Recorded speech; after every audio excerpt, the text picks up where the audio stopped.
think everyone in this audience has heard a bit about the four speakers tonight. We have Jeff Brunn, we have Mikhail Herman, we have John Phillips, and we have Rachel Sang. I'm not going to tell you a whole lot about their background because they're going to tell you about it. And we will have time for Q&A and time for you to speak with them personally after the program. So a little welcome for our first speaker, John Phillips.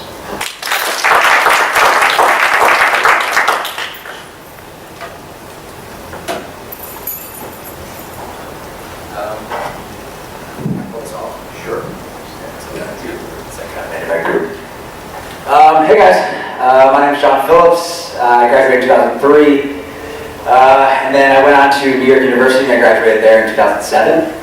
I kind of wanted to first start off with a quick little story about my first job, which really helped kind of begin the navigation for my own personal career path. So my first job was at a IT recruiting firm, and for those of you who don't know what that is, it's just about, you help recruit IT people get jobs.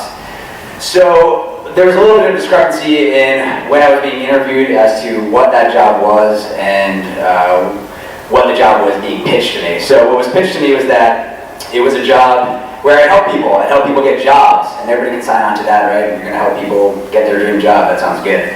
What it really was me sitting at a desk in a Midtown office in New York. And 1 year I was on the phone and I was cold calling. So cold calling is calling people that don't want to talk to you and you're trying to get information out of them. So that's already fun. So the second part, or the other side of my ear, was my boss just literally screaming in my ear, telling me what to say and how to navigate the call I was on.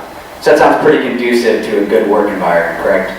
Everybody wants to work there, yeah. No, I ended up working there 5 days. I lasted there 5 days. And I went to a one-on-one lunch with my boss then. We went to Morton's Steakhouse, a really fancy steakhouse in New York. I ordered a $30 cheeseburger and I ended up quitting. That experience taught me one very, very specific thing that, at my first job was that I understood that I really could not fake something, that I couldn't be in a position at a workplace where I didn't feel emotionally connected or passionate about that specific work. So a few months go by and I'm kind of figuring out exactly what I want to do. And I think that anybody, I should preface with that, I just got out of NYU, and I obviously, you graduate college, you need a job. That's what moms like, so that's what you should do. And I didn't really have an idea of what I wanted to do. And after that job, I started thinking running was something that I had always been super passionate about.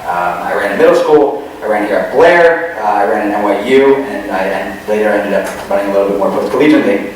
But running seemed like a really good start to intertwining my personal life and my professional life. So I ended up going over to Nike Running and I did some event marketing there for about a year. And I had a little bit of a hankering of, I had a really good senior year of running at NYU. And I still had some kind of personal running goals that I wanted to get to, and one of them was going to the Olympic trials for the marathon. So I said, okay, I'm going to quit this job and I'm going to try to run as fast as I can. So that was a non-approved mom decision. She was not happy with that life decision. But I did that for a year, and what happens is when you don't have a job, you run out of money. So I ended up not having money, and I was being coached by the assistant coach at NYU, or the head coach, and he said, hey, I have an assistant job. So I ended up going from kind of brand marketing with Nike to having a job or a career in coaching, in collegiate coaching. So I coached at NYU for about 3.5 years. For me, what was really satisfying about that was that I gave back to a program that I really loved and gave a lot to me when I was running there, and learned a lot about recruiting, kind of sales pitching, about training techniques and a lot of that stuff. I was also able to run at a very high level, so that was the time when I was also training for the Olympic trials. At that point, I was a little bit short of my Olympic trials goal. I still had a really interesting running career. and my competitive days were kind of declining, and I wanted to get back into brand marketing, back into a brand for a running brand. And then I ended up at Brooks, where I am today. What I do at Brooks now is I work in event marketing. So what that means is I travel to a lot of different cities in the US, and I put on race expos. So if there's a marathon at a city, I'm there producing the actual expo and then putting all the product together and selling it to a lot of people.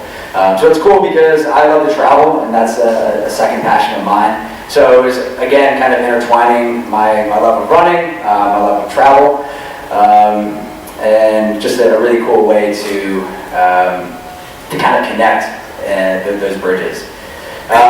This is a little bit of exclusive, which I talked with Dr. Miller. I actually just accepted a job, so this is kind of an interesting turn of events where I'm here talking about my career, and I literally just accepted another job about an hour ago. I'm now going to be working at, and this is, please don't tweet this because I haven't told my employer, so don't talk to Brooks about this. You guys are literally getting the most exclusive. I'm working for New York Roadrunners, and that's a company that actually produces the New York City Marathon and tons of other races in New York City. And I'm going to be managing this new space they're calling the Run Center. And ideally, I'd like to grow that to be essentially the running cultural center of New York and the globe. I don't know why I stopped there. So that's kind of where I'm now. I want to kind of talk to you guys, and if you guys have any questions about brand. There's so many cool jobs when you're working for like a footwear or an apparel company. It doesn't have to be specifically running that you don't know about unless you kind of research a lot. And I can talk to you guys about that. If you like art, you can be a designer. You can design shoes. You can design apparel. If you like just kind of like building out product and making shoes to make people faster or jump higher, those are things that you can actually do at a brand like Nike, like Adidas, like Brooks, like New Balance, all these other places. So that kind of piques your interest. Please ask questions about that.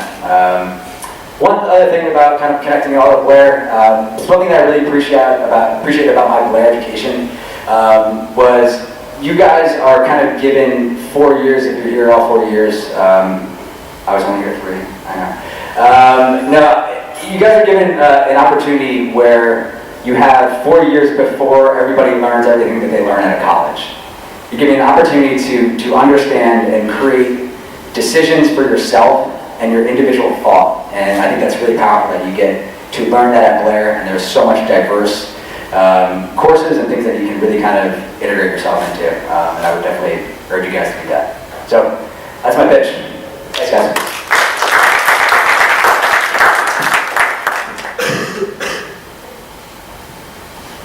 Now we have Michaela Herman, class of 03.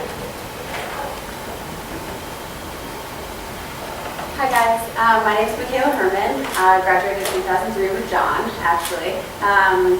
So I'm a corporate lawyer in New York in finance. I've been in finance for about 9 years now, which is a little crazy. So when I was thinking about tonight, I wanted to, I thought through, my years at Blair and then college and working full-time, going to law school at night and where I am now, and realized that there were 2 big lessons that I started to learn at Blair but didn't know I was learning them, and then hindsight's 20/20, so you realize when they first came about. So as a senior, I played tennis here. I was editor-in-chief of the Blair Breeze, prefect at Tablefoot, and I thought I was pretty special. And I applied to a lot of colleges and got waitlisted or rejected at most of them, and into one that I had never heard of. But Mr. Staval really pushed it, and he pushed it because he knew the tennis coach there. And it's called Smith College, and it's actually a really good school, but I had never heard of it. All my parents' friends had, and Mr. Staval was like, I know how much you love to play tennis. I think you should really consider it. And when he said it was an all-women's college, I said, you are crazy. There's no way that I'm going to an all-women's college. Anyway, fast forward, I ended up at Smith, and it ended up being one of the best things ever.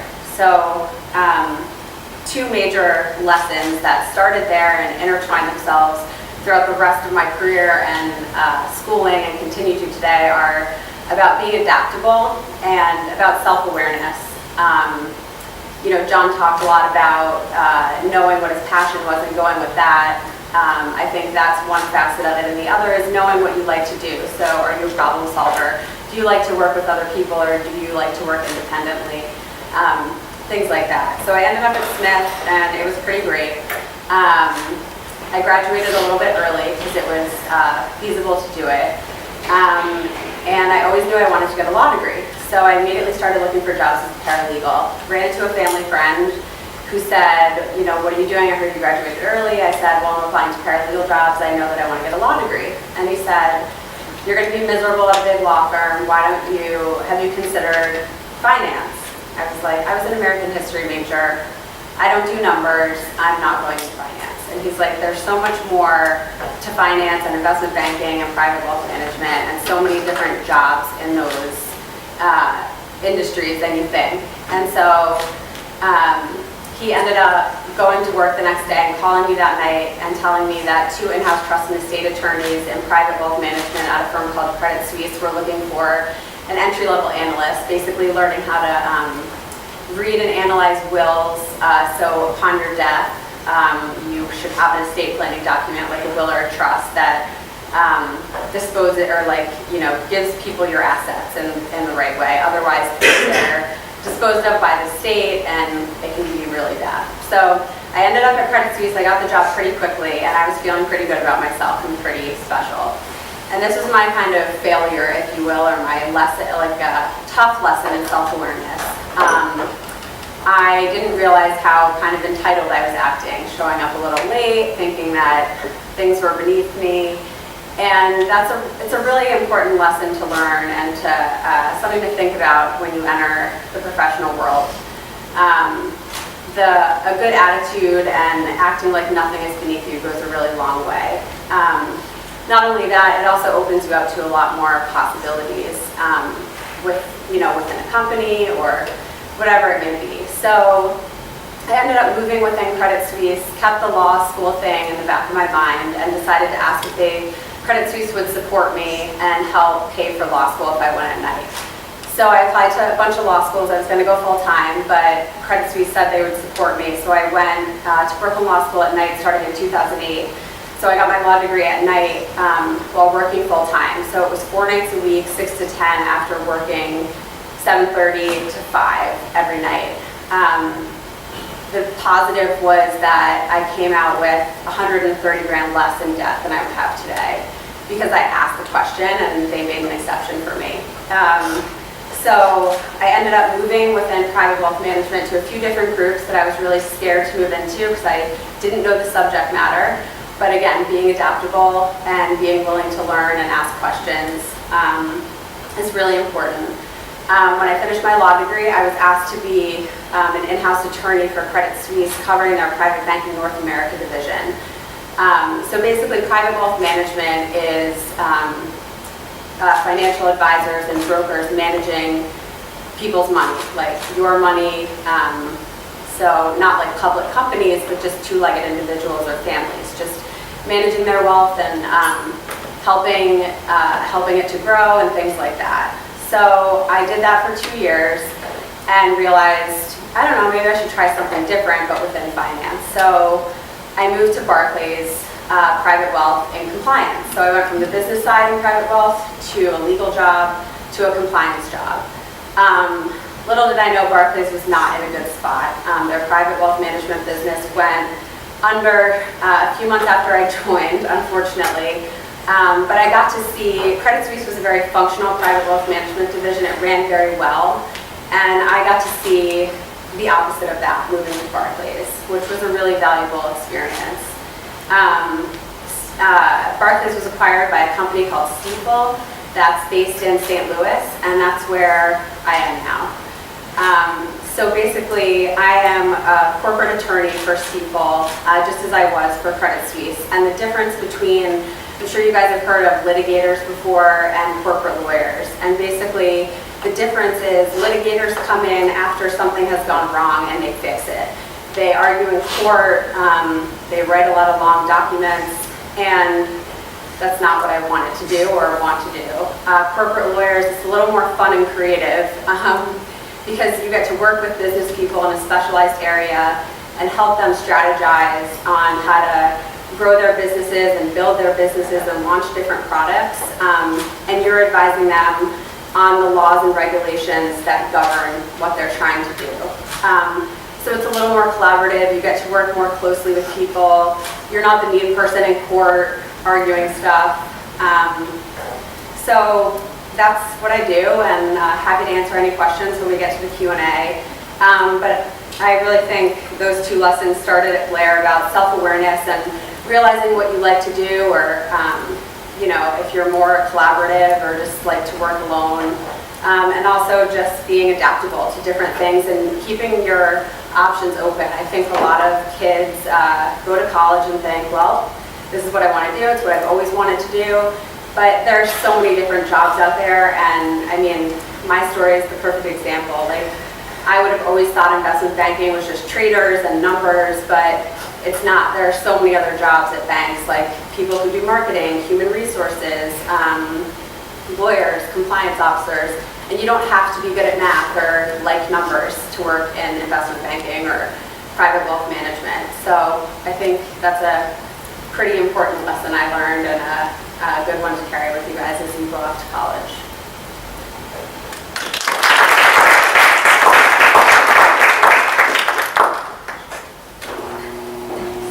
We now have Jeff Brunt, class of '02.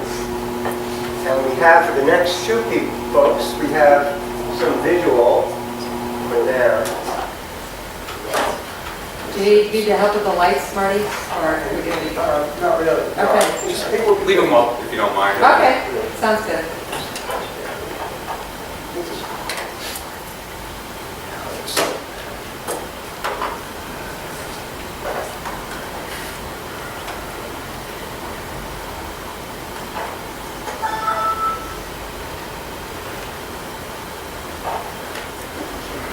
It's coming on. Can I start talking while it's getting set up? Yeah, please. Okay, so, hi everybody. My name is Jeff Brunt, class of '02. Thank you for having me. I'm a structural engineer, which means I design buildings. I'm in charge of the structure of a building, the bones of a building, making sure it stands up, it doesn't fall down because of gravity, wind, earthquakes, things like that. Let's see. After Blair, I went to Lehigh. I did a 5-year program where I got 2 degrees, one in architecture, one in civil engineering. And after that, I went on for a 1-year master's at UC Berkeley.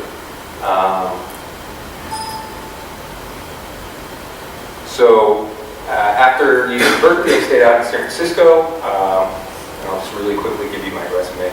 I worked for a company named SOM. All right, and they're actually the company that designed this building. They're an international large firm.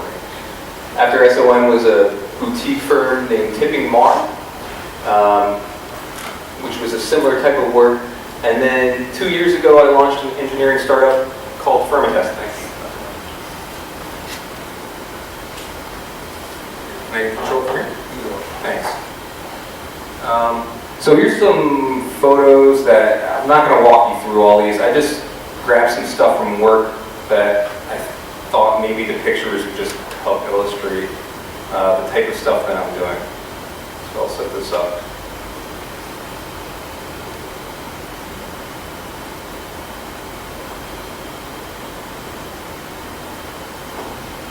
Cool. All right. So try not to, there's a lot of text in there. Try not to read all of it. It wasn't really formatted for a presentation. All right. So I'm going to comment briefly on my Blair days, the highs and the lows. I loved Blair. I don't know if I really knew how much I loved it when I was here. I think it's an incredible opportunity. It's an incredible place. I have friends who I still hang out with most weekends. I think it set me on a path that has brought me to where I am today. I wouldn't be here without Blair, and I'm really grateful for it. One thing that's pretty obvious is I took the architecture classes here at Blair. They were taught at a time by somebody named Phil Holmes, who I don't know if you guys, okay. But he was a pretty cool guy, especially when I got to the independent study. I started to see some of the real creative aspects of architecture and design. I'm actually colorblind, and growing up, I didn't think that I really had any talent for art, but architecture isn't only picking out paint colors, and there's a lot of architecture is analytical. It's a different type of creativity than just, what colorblind is including you to. So Mr. Holmes revealed that to me, I think, and I learned a lot about mechanical drawing and stuff like that. If you guys have any interest in anything like that, you should definitely try it. That's another thing I want to say about Blair is there's so many different things. We're all saying the same exact thing. There's so many different things that you can check out. You should definitely try it. Another thing I did on a whim was I joined the crew team. I wasn't getting enough play time at baseball, so I was like, you know what, I'm going to try the crew. And it turned out to be really great for me. Again, it was so much fun. Are there any rowers in the room right now? All right, 1, 2, 2. All right, good work, guys. Let's see. So if you're curious about something, I really suggest just go ahead and try it. You're only in high school, you have your whole lives ahead of you, and there's really not much bad that can happen. Crew, again, it wasn't a very popular sport. It only became varsity like the year before or like my freshman year or something, and I joined my sophomore year. But it was, sorry, let me check the time here. Oops. So it was another fantastic thing that I went on to do in college. I made a lot of my college friends because of crew. I met my eventual wife because of crew. And that's another thing is that my wife, because who I met through crew, she was at UC Berkeley a year before me, because I was in that 5-year program. I got into a few good grad schools here on the East Coast and one on the West Coast. And I went out for the one on the West Coast because of Katie. And again, a lot of friends and a lot of fantastic memories from San Francisco, which is a totally different place, and these experiences that really never would have been opened up to me if it wasn't for some of these initial pushes that I had at Blair. Initial career plans during college. My mom and dad are in finance. They're like commodities traders, stock broker type stuff. And I thought maybe I'd want to do that. When I was a sophomore at Blair, my dad got me a job on the trading floor of World Trade Center, which was so cool, but so hectic, and those guys are insane. And some of you guys might be great fits for it, but I'm more, in the office at least, more of a quiet, kind of like analytical, mathematical mind. I couldn't handle the risk, the stress, the screaming. And so, I was on the trading floor, like that open outcry system, like guys are in pits, like screaming, like buy and sell. Crazy. So that's something that I thought maybe might be a fit for me when I went to college, but then Lehigh had this program for engineers and architects, and I didn't have to, even though it was a challenging academic program that fit 2 degrees into 5 years, it still kind of left more roads open for me in the end, and so that's what I went with, and it worked out really well. Was I prepared by high school, college? All right, so John hit the nail on the head earlier.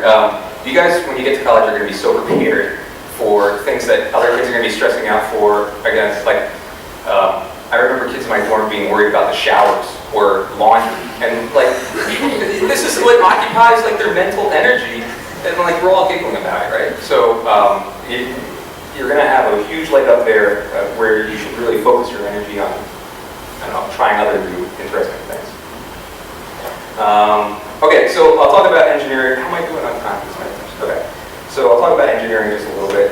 Again, structural engineering, it's obviously engineering. It's part of civil engineering, so we're the guys and girls who do bridges and tunnels, highways, and buildings. Skyscrapers. This is a single-family residence in Long Island City.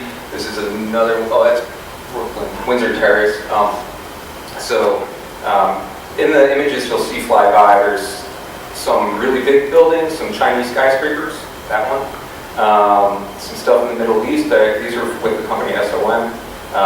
That's Point Bonita, which is, it's overlooking the Golden Gate Bridge. That lighthouse is kind of falling apart. That's one of the Middle Eastern projects we had. QP is Qatar Petroleum. We worked on some schools. That's another Tipping Mar project in the California area. So these are all the things that we need to live in, to work in, to study in, and I get to be a part of a big team of people that designs it. So again, I'm the guy in charge of running computer models, doing calculations. I still use like paper and pencil and a TI-89, and it's got the patina from actually my freshman year at Blair, but still doing all that stuff, calculations, and a lot of drawing on the computer, a lot of 3D modeling. Definitely want to have the capacity to visualize things in 3D, or to want to be tactile, to touch things, to at the same time think analytically and be able to do a lot of math. It is a pretty math-intensive job that I have. But I love it, and you know, I did really well at math at Blair. I was a terrible English student. I didn't care at all about history, and that was actually one of my lows, is like, I really should have tried harder at some of these things that I didn't think I cared about that much. However, you know, in the few instances that I did, it really opened up some doors for me. So yeah, ask me some more questions about engineering. We're going to have an architect speak about that. So I work very, very closely with architects, by the way. People who design buildings, the team is comprised of architects and engineers, and then there's the owner and the contractor. The contractor's the guy actually swinging hammers, like pounding nails, or putting up steel. I'm in an office most of the time. Architects are in the office most of the time. But yeah, we'll let Rachel answer some questions about that. Okay, so thank you.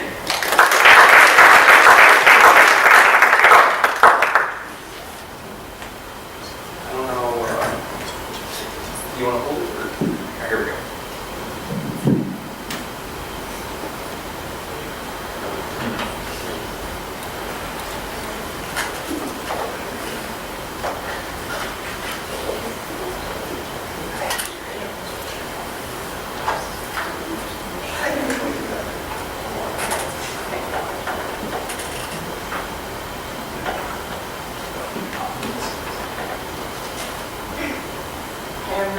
My name is Rachel. Nice to meet you all. I'm very honored to speak here tonight with all of you.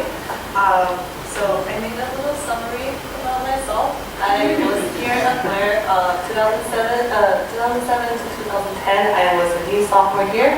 I went to Cornell in 2010 after I graduated from Blair, and I was there for 5 years. Architecture is actually a 5-year program. And then I have been working in an architecture design firm in Manhattan for about 13 months now.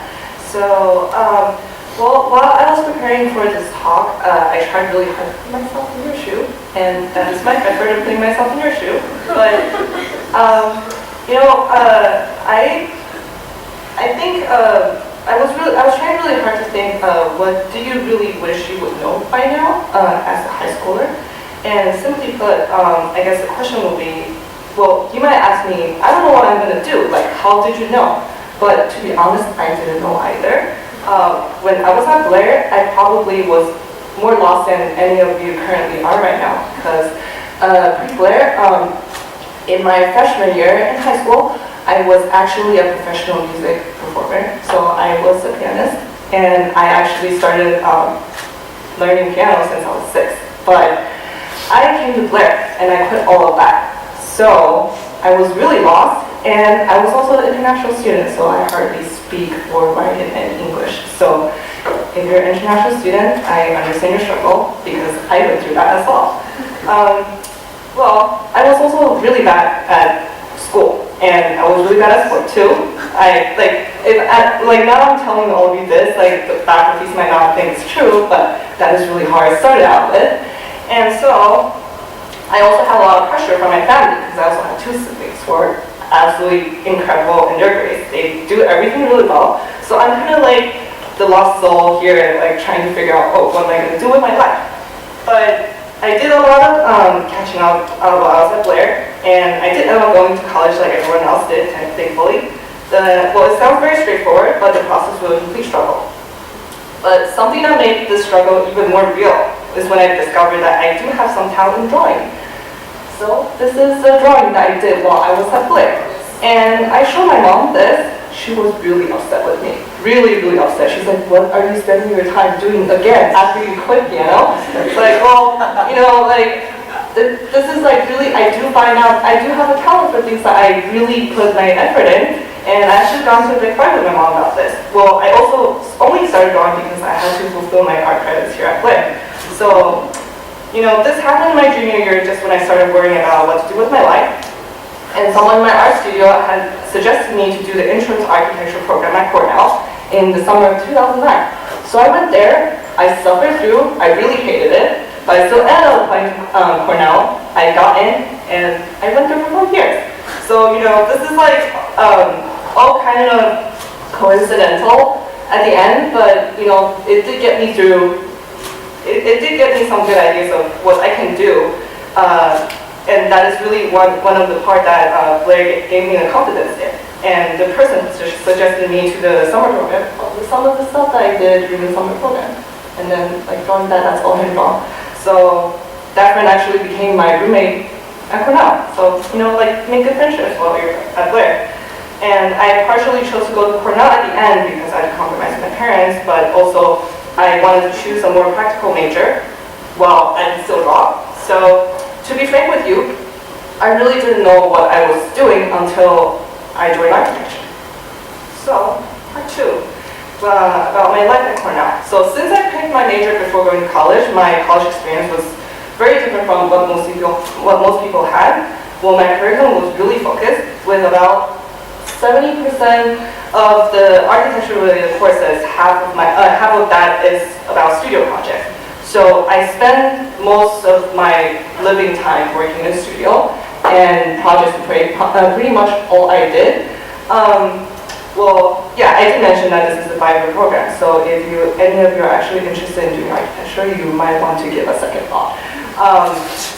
You can see that I have a really bad life routine, so I actually did a quick diagram of what I actually did. So I ended up really spending a lot of time working in the studio, more than I realized I did, and I also lost a lot of sleep. So I'm still pretty proud of myself that I'm still standing here talking to you about this. But yeah, well, it is really, studio is a really important part of what we do, because these stuff that we did in studio ends up being the materials that you really showcase yourself and really gets you the material to, in your job interviews, showing what exactly you do. And I do have some stuff that I did. These are some of the stuff that I did in college, and I'm just going to quickly run through it because probably none of this will make any sense to you. But this is some of the stuff that I did in freshman year. I did a lot of diagrammatical drawings. I actually ended up building a vessel, and I actually did turn on that in an actual shower. So it actually blocks off the water. The photo looks nice, but the video was really bad. But in second year, I started to design something more like a building, and then I did a lot more drawings that actually looked like someone who went to architecture school would have done, and did some sections. Third year, I started to do a little bit large-scale project. We actually do use real sites, but we design crazy things. And as you can see, through some of the stuff I did. Fourth year, I also I went to New York City for a semester. Doing like a study off-campus program, and then I was there working on the studio still. I still spend most of the time in the studio. Saw the models I did. And fifth year, I actually ended up doing my thesis for an installation. I spent the entire semester researching chickens, don't ask me why, but this is my end product, and I did a lot of research, lots and lots of research, and this is one of the pictures of my actual review at the end of the school year. So, well, you would think that if you study architecture, it's very straightforward that you will be an architect, but there's actually many possible different careers you can go with, and what you do at school will never end up what you actually do at work. So, I'm just going to list out some of the things that my friends are actually doing. Oh, sorry, I do have some more side projects I was doing. Oh, there's a lot more stuff, but okay. Well, there are really a lot of things I can do. These are some of the titles my friends are doing. They have interior design, landscape architecture, urban design, urban development, construction management, real estate, finance, structural engineering, and then MVP engineers, illustration, graphic design, product design, fashion, furniture, jewelry, lighting, exhibition design, animation, photography, motion graphics, jewelry, costume, stage construction, and curation. And I do know people working in almost all the fields that I just mentioned. So it really is not a definite thing that you have to do something that you do in college. And you should really be open to the ideas of maybe switching career paths or really find your passion. Well, okay, so third part, I'm actually not an architect. I hope this doesn't confuse you, but I was actually explaining earlier when I was at dinner. So an architect is someone who is licensed, which means you have to have a certain amount of years of education. You have to take the license test, and according to New York state law, you have to work under a New York licensed architect for 3 years, at least, to be called an architect. So I'm an actual architectural designer. So what that means is, so for architects, they usually are the person who decides what an actual building looks like. And then under the architect, there's a project director who helps along with designing the project that the architect wants. The project manager manages all the people who is involved in this project, and the architectural designer are actually the people doing the details of how making the design happen. And so that is what I do. So if you see me, don't call me an architect, I'm an architectural designer, just to make that clear. Okay, so about designing architecture. So in technical terms, architecture design goes through the following phases. It's okay if none of these actually make any sense to you, but just basically what it means is that a design goes through 5 different phases from nothing to something. In each phase, the building gets filled in with some bones, organs, and meats. And between each phases, there's always a deadline to check for progress to ensure a project is built within the target schedule, which means everything should stay on track and get built within the time that the owner specified.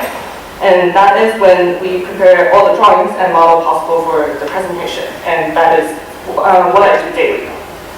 And let's see. Oh, so I do have some images of the building I currently, I just finished this probably about a month ago. I just got switched onto a completely different project. But, so this is kind of like what I face every day. This is a 3D modeling software interface. And then I do some draftings. It's like complicated drawings, but it's okay. Just for your reference, this is kind of what I do. And then we do some details of so what is a component of each wall. And sometimes we also do door schedule, which basically specify, what kind of frame does the door have, and what kind of hardwares, and what kind of jams, what kind of saddles. Those are all the things that we have to consider. And this is the image of the rendering of the project I did. So this building's not built yet, but it's currently under construction. And it's a residential tower down in financial district in Manhattan. And this is a project that I recently completed. And that's another cool image. Like, if you can see it, it's right there. Oh yeah, it is, a building. It's kind of the World Trade one. So, the pros and cons of this career though. Okay, so let's start with the pros. Let's start with the positive things. So, it's a very fruitful career. You get to see what you design actually getting built. You can see your achievement very physically. And your work is really powerful because it can really greatly impact people's lives. If you really think about it, your living environment can really change how you are. And then that is kind of what we do as a premise, that we design for greater lives. And it's a very multidisciplinary practice. You can really end up doing something else even if you started out with architecture. And you get to work with a lot of different people of many different fields, and they know what they do, you know what you do, and you get to interact with those people. So it's kind of like a nice social, but learning from other people kind of experience. But the cons are, well, this field is actually not very well compensated, just for your information. Yeah, well, and also, let's see. Yeah, well, you get to work very long hours, and if you're one of those people who don't really like teamwork or socialing, then you might be in big trouble because you have to deal with a lot of people every single day, even if you might just be the person sitting in the office drafting. So, and my conclusion, well, okay, well, there's some of the quotes, sorry I missed that, but if I could really come back to Blair, maybe from 6 years, going back in time 6 years and talk to myself about what I should really know, and this is what I would say. So keep your eyes open for more opportunities and commit to the best as early as you can, because you really want to spend time, find your passion, and really be open to try different things. Make sure to use your best judgment to find the right opportunity for yourself. And your time at Blair, maybe many of you have been here for 3 to 4 years. Like, it does seem like a very long time, but the further you go, the faster it will pass by. And I really hope that all of you can use your time very wisely to judge what you want to do for your career. Thank you.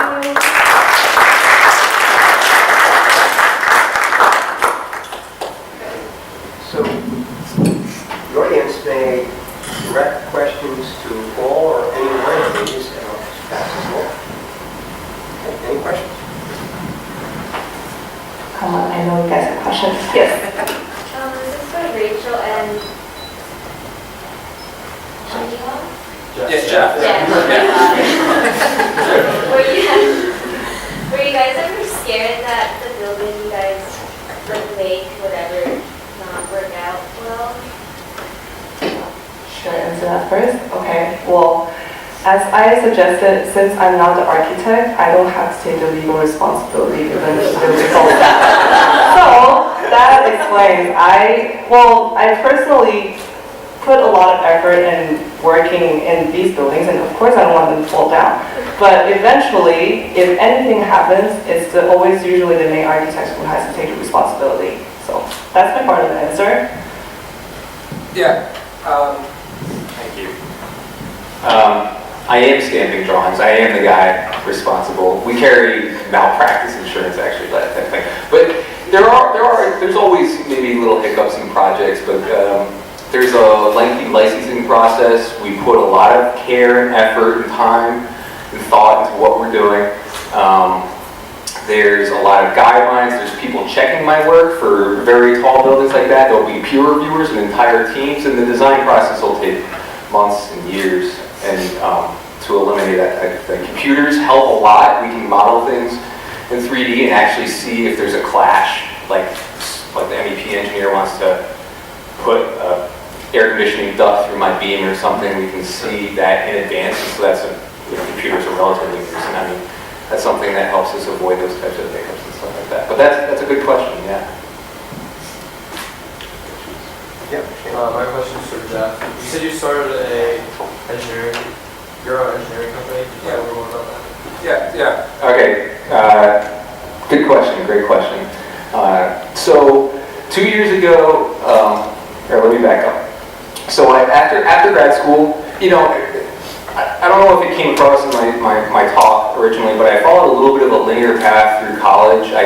Especially with that 5-year program, you literally have to commit to it your freshman year and then not waver from it, or else you'll be there more than 5 years. And which actually is not the end of the world. I shouldn't probably say that, but so after that I went to UC Berkeley. I continued on this path. I went to SOM, which is like a great place to work. One of the good names that'll always shine on your resume. And the thing that I realized is that even though my bosses, the principals of the company, they were international leaders in skyscraper design and really at the pinnacle of what they're doing, the cutting edge and state-of-the-art work. Some of them didn't know how to frame like a 2x4 wall or how to replace their toilet at home or something like that. Which is, it's kind of funny. Somehow it doesn't make sense in my head. And so I wasn't sure if I really saw myself committed to that path at SOM for the rest of my entire life. And I know some guys from Blair actually who followed the entrepreneurial path. My dad, who is also a Blair grad, believe it or not, launched his own company. And I think these things, these people around me, my friends and family, helped open my eyes to maybe I don't want to be the skyscraper leader who can't fix his own plumbing, but that's when I went to that boutique firm, Tipping Mar. I got some great experience there doing a much more diverse thing, many more diverse things, and 2 years ago, I took the plunge. It was kind of the right time in my life. I was recently married. My wife got a great job offer coming out of her PhD postdoctoral program to come work in Manhattan. I had family back here in Manhattan, or in the New York City area, and I just, you know, financially we had saved a little bit up and felt like, well, this is as good a time as ever. I don't have kids, like, you know, because it's risky, and a lot of entrepreneurs start and you know, have to go back to something else. For me right now, it's going really well. We're growing, but it's not like the sexy kind of Silicon Valley, like, you know, I don't have millions of dollars in investors or anything like that. Like my take home has basically been equal to my previous salaries, but I'm my own boss, and like, you know, this morning I got to like take my dog on a walk at like 10 a.m. and then go to a conference call, and then like I was almost late to this because some disaster happened at this other thing, and they were keeping me in my office on the phone. And like those are the really kind of weird things that come with being your own boss. But if you have, you know, after you get to college and you think more about it, I would totally encourage you to check it out. It's been fun so far, yeah. This is for Rachel. Do you have to be great at drawing to be an architect? No, you don't have to. And actually a lot of my classmates didn't really know how to draw. Well, the industry has really shifted into digital drawings. So most of the time we don't actually freehand draft these, a lot of the drawings that we do eventually submit for construction. So I guess you don't have to be. That would be my answer. I have a question for John. What was it like? How was it hard to get your start in the sports industry with kind of like apparel and design? And like, how was it like building up to your now old job, and then like kind of getting your new job? Like, was it hard to build up? Is it like hard to build relationships? Yeah, I mean, I would say the way that I even got into the industry was the people that I had known at NYU.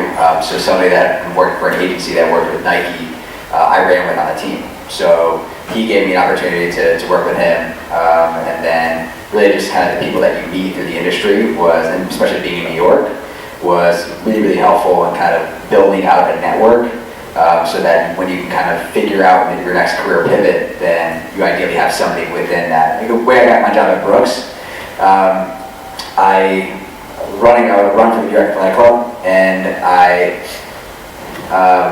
Brooks was the sponsor of the athletic club, and had connected with a girl on the team who knew somebody who worked at Brooks, who I sent her my resume, she sent her resume to him, he put my resume on the desk of the hiring manager, and I got the job. So it's really about kind of working with your connections and then building that network out, and that, I think, being in a city like New York really helps with that. But yeah, I think network is a huge thing to build out. John, we should add that John, a mini highlight of his career was driving the Nike mobile up onto the field and throwing things, all kind of goodies at the kids. That's right, yeah. I when I was working at Nike, it was like an Eastern regional van that I traveled around like a bum in. Yeah, I came to Blair, and it was super fun, and I just talked about Nike running and gave everybody a bunch of free stuff, so not that gig. I wanted to ask you another question. What skills do you think are important to have in going into law? I think before you decide to go to law school or practice law, you have to make sure that you're an analytical thinker. So I would say as a lawyer, you not only do you want to think of your side of it and where you're coming from, but you need to also anticipate the other side of it. So when I'm advising my business people on a transaction or a contract or a deal they want to do, I can advise them in the context of what I know, but I also have to think about what challenges that they could potentially encounter with what we're discussing. So I think kind of knowing that you're an analytical person and you think of all facets of something is important, and you think critically. And I think you have to be willing to take a chance too. Like I think law school is taught by it's called the Socratic method, which I still actually don't totally know what that means. All I know is that you go into class and your grade is literally based on an exam at the end of the quarter or the whatever semester. But you're like anyone who's sitting here, let's say this is a law school class, the professor just walks around and will just shoot questions at you out of nowhere. He or she may pick on you the entire class, or just go back and forth about the cases you were supposed to read, and you have to know it. So, and you'll get marked down. You can get the best grade on your exam, but he or she will remember that and mark you down. So you have to be brave and willing to take chances and put yourself out there. And I think, not to give a super long answer, but Blair was really great in kind of setting that foundation for me, because the classes were so small and intimate that you really got to give your opinion and you learned to speak up. And I would encourage you guys to just keep doing that here, because it helps with a law degree, it helps them in their professions, and it's just really important in the real world. This question for all of you. It sounded like Rachel and Jeff had very specific, end goal driven undergraduate courses, but I think it sounds like all of you have done postgraduate work and postgraduate education. What are your thoughts on a more direct, very specific,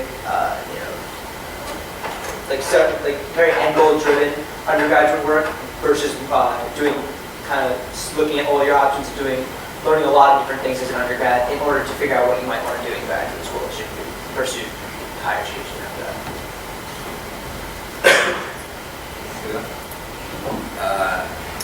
If you're fortunate enough to have that thought, then go with it. But I mean, for me, when I went to college, I didn't really know. I mean, I started off as an education major, I ended up as a communications major. So I definitely wavered. But I would agree, though, that if you got, and I think Jeff and Rachel can speak to this, that they seem to have a very kind of focused point of where they wanted to go. So if you got that inclination, I would say go for it.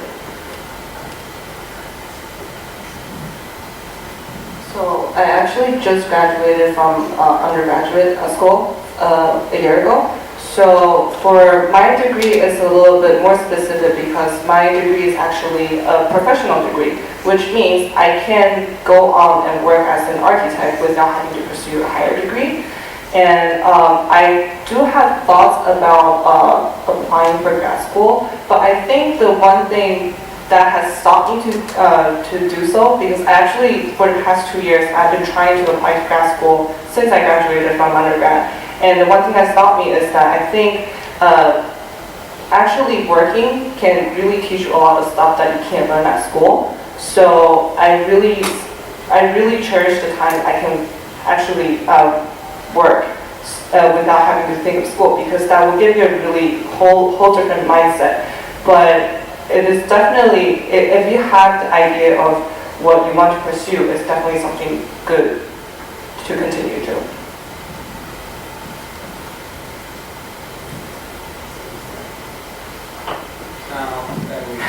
I don't know. I mean, everybody's different.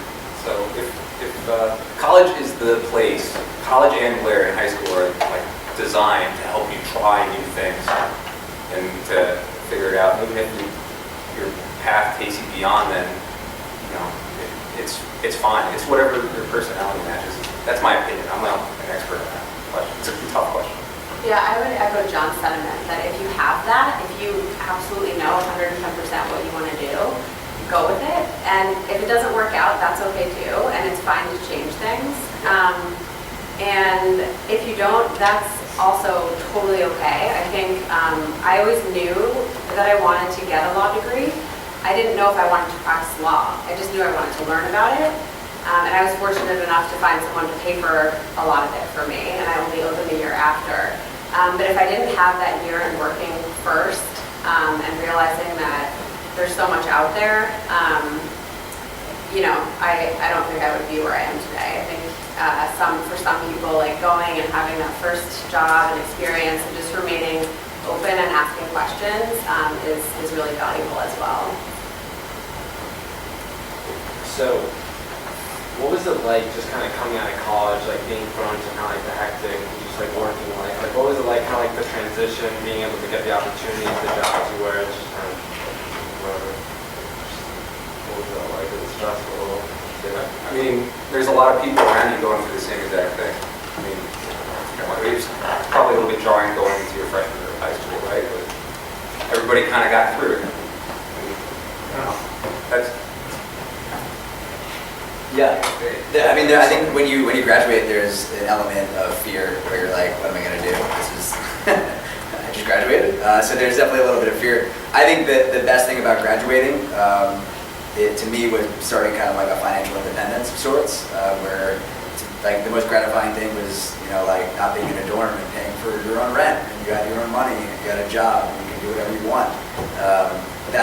I don't want everybody to go off. That is really the best part about when you start your own career, and you really get to kind of start making, again, you're making these micro decisions when you're at Blair, and you kind of continue to expand those decisions when you go to college.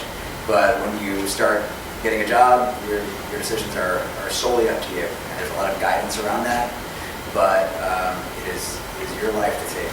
So I think there's fear, but it's very exciting as well. For each of you, anything that you wish you had taken more advantage of during your time at Blair?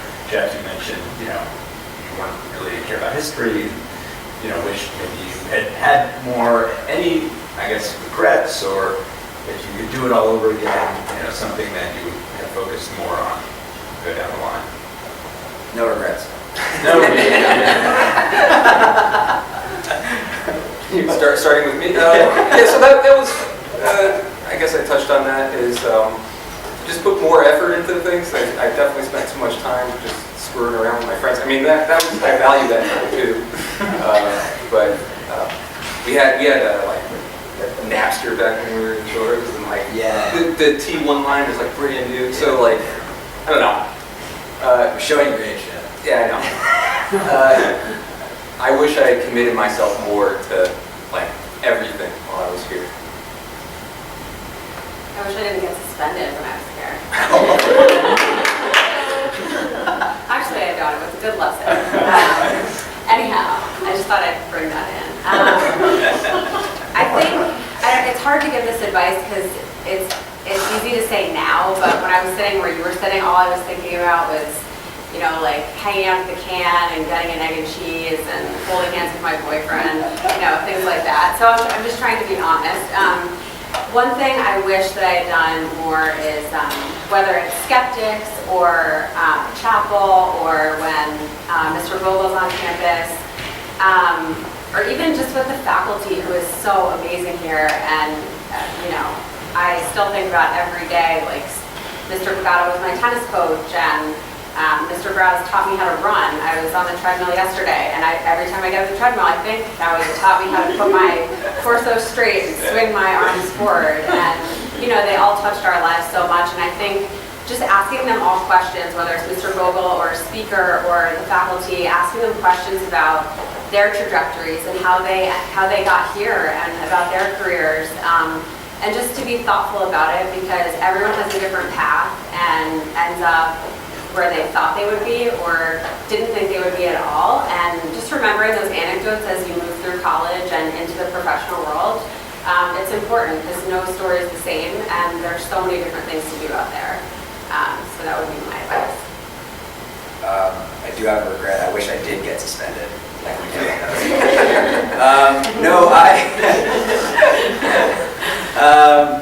One of the things that I think everybody's kind of been harping on is that there's so many opportunities here at Blair to kind of push yourself and challenge yourself and do something new. One of my good buddies from Blair, he was a meaty football player, a big dude. He ended up being, he's played football, and then he ended up being in the school musical. And I thought that was really cool because like he definitely took a chance. Like you wouldn't think this dude would be in a musical. And I always kind of liked, I took a comedy class actually with Mr. Evans. That was super fun. Musical, I think actually might be one regret. I'm not a good singer, but that would have been fun. But I think really just asking questions and being curious is something that you should always kind of use your time at Blair here wisely to just think about what your interests are and really explore them, and don't be scared to do that stuff.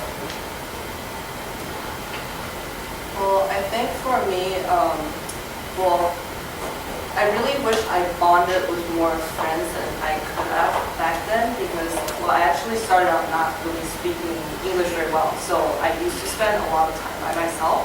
And I think Blair is really the place that really gives you a very refined community that you can really get to know people. You get to spend time with these people, live with them. And I really wish I did more of that. Well, I think that is really the one thing that I wish I really tried more. On that thoughtful note, perhaps we'll stop and you can come up front if you'd like to speak to them. A teacher occupation comment. It's really fun to be a teacher and watch people come back and do this. It's pretty cool. Some of you may want to do that, but it's a wonderful thing.